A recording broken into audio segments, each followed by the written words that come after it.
Oh, hello, loves. It's me, Patience.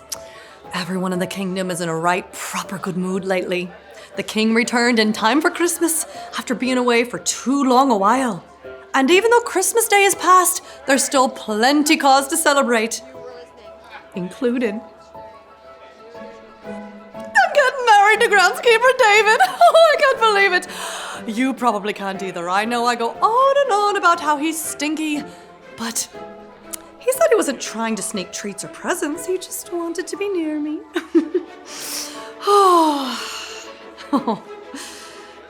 I didn't want to give it away, but I've always quite fancied him. Quiet down, lads. I'm trying to talk in here. The fact that we're still celebrating, even though Christmas Day is past, is like a bit of God's big story. You see, God's chosen people, the Israelites, were having a rough go, getting conquered by other nations and such. God promised them a perfect king who would rule forever. Then, God gave one of his people, a fellow named Daniel, a dream.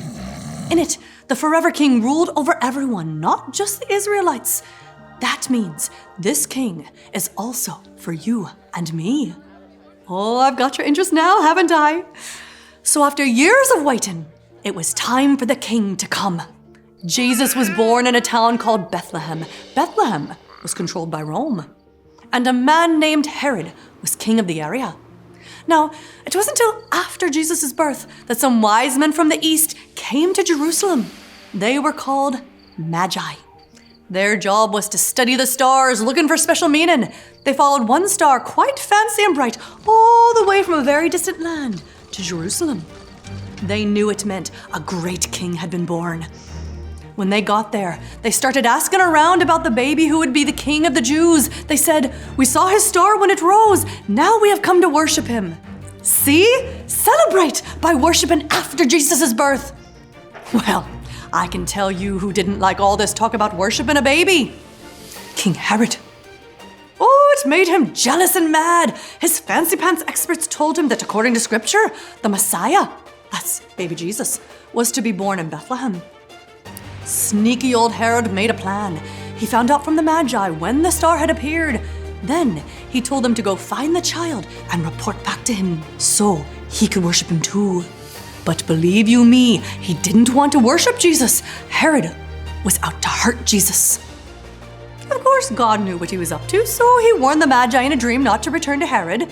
The Magi, determined to worship Jesus, followed the star until it stopped over a house in Bethlehem. God had shown them the way.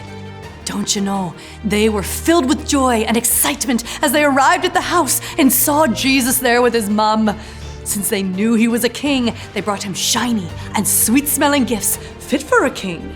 Gold, frankincense, and myrrh. A thoughtful gift is a lovely way to honor someone I should know. But Jesus isn't just any king. He's the everlasting king sent by God, the one that people of all nations will worship.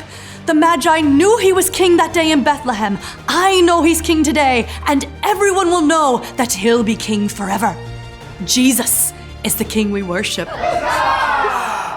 Oh, you heard that, did you? As if you lot need even more reason to celebrate. We've all a reason, haven't we?